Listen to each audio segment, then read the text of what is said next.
कभी सोचा है कि जैसे पेरिस से प्राग तक मतलब पूरे यूरोप में दवाएं एक जैसी सुरक्षित और प्रभावी कैसे रहती है? ये अपने आप तो नहीं होता होगा। बिल्कुल। ये असल में यूरोपियन मेडिसिन एजेंसी यानी ईएमए के मजबूत विज्ञान आधारित नियमों का नतीजा है। बिल्कुल।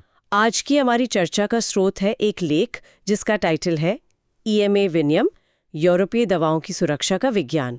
तो आज हम यही समझने की कोशिश करेंगे कि ये ईएमए यूरोपीय संघ में दवाओं की सुरक्षा और असर को कैसे पक्का करता है और हेल्थ प्रोफेशनल्स और हम सब के लिए मतलब पब्लिक हेल्थ के लिए इसका क्या मतलब है। तो ये ईएमए जिसके बारे में हम सुन रहे हैं ये असल में है क्या और क्या कंट्रोल करता है ये? इसे 1995 में बनाया गया था और ये मानव और पशु दवाओं के मूल्यांकन और निगरानी के लिए ईयू की सेंट्रल बॉडी है। ठीक। बिल्कुल, इसका मेन काम है, आप कह सकते हैं, दवाओं को एक केंद्रीकृत प्रक्रिया के जरिए मंजूरी देना। केंद्रीकृत प्रक्रिया? हाँ, मतलब एक ही वैज्ञानिक समीक्षा जो पूरे यूरोप के लिए मान्य हो। फिर ये फार्माकोविजिलेंस के जरिए दवाओं की सेफ्टी पर नजर भी रखता है। फार्माकोविजिलेंस ये क्या होता है? इसका मतलब है कि दवा बाजार में आने के बाद भी असल दुनिया में वो कैसे काम कर रही है, कोई साइड इफेक्ट तो नहीं आ रहे, इस पर कड़ी निगरानी रखना और साथ ही क्लिनिकल ट्रायल्स के लिए स्टैंडर्ड्स तय करना और ये देखना कि नई दवाएं सभी सदस्य देशों तक पहुंचे। और आपने कहा केंद्रीकृत प्रक्रिया, तो इसका मतलब ये हुआ कि एक ही एप्लीकेशन से पूरे यूरोप में मंजूरी मिल जाती है? हाँ, बिल्कुल। ये तो काफी आसान कर देता होगा प्रोसेस को। हाँ, आसान तो करता ही है, पर उससे भी जरूरी बात यह है कि ये पक्का करता है कि छोटे देशों के मरीजों को भी बड़ी इकोनॉमी वाले देशों के साथ साथ नई दवाओं तक पहुंच मिले, जो शायद अलग अलग देशों की अपनी अपनी अप्रूवल प्रोसेस में मुश्किल होता। वो है। देखिए, कई कारण हैं। पहला तो है दवा लिखने में विश्वास।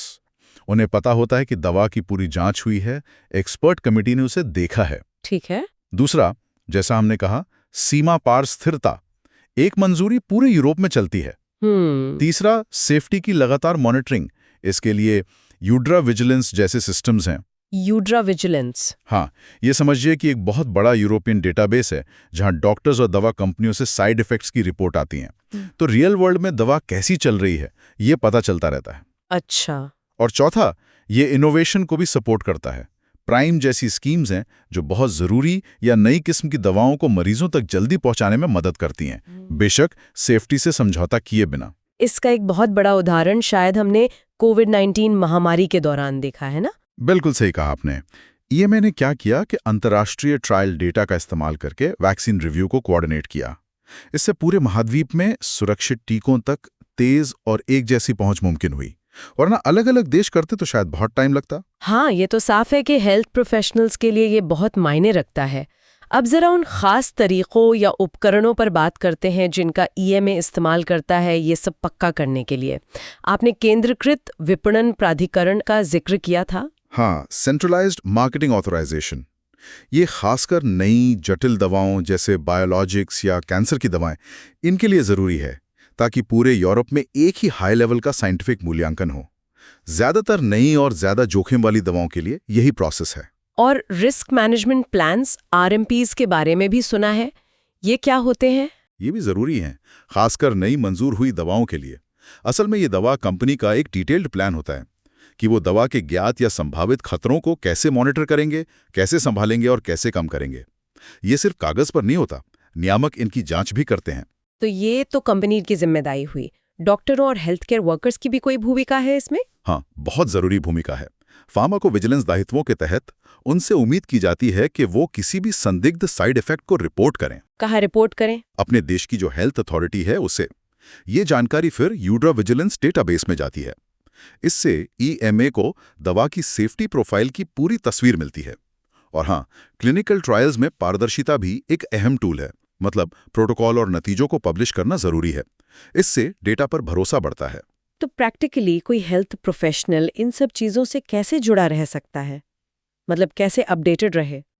ये मुश्किल नहीं है वैसे। ईएमए और जो नेशनल हेल्थ अथॉरिटीज हैं वो नियमित रूप से अलर्ट और अपडेट जारी करते हैं। मरीजों के साथ नए ट्रीटमेंट्स पर बात करते समय ईएमए रिव्यूड जानकारी का इस्तेमाल करना सबसे सही है। और जैसा कहा, संदिग्ध साइड इफेक्ट्स की रिपोर्टिंग जरूर करनी चाहिए। और हाँ, हाई रिस्क दवाएं लिखने से पहले उनकी लाइसेंसिंग स्थिति देख लेना भी अच्छा रहता है। अगर हम थोड़ा बड़ा सोचें तो ईएमए का ओवरऑल असर क्या रहा है अब तक, और आगे क्या चुनौतियां दिख रही हैं? असर तो बहुत पॉजिटिव रहा है। इसने पूरे यूरोप में दवा विकास, सेफ्टी और नैतिकता के हाई स्टैंडर्ड सेट किए। लेकिन चुनौतियां भी हैं, बिल्कुल हैं। एआई, पर्सनलाइज्ड मेडिसिन और नई किस्म की दवाएं जैसे जीन थेरेपी, ये सब तेजी से आ रही हैं। हाँ, टेक्नोलॉजी तो बहुत तेजी से बदल रही है। बिल्कुल। तो इनके मूल्यांकन के लिए नए तरीके चाहिए।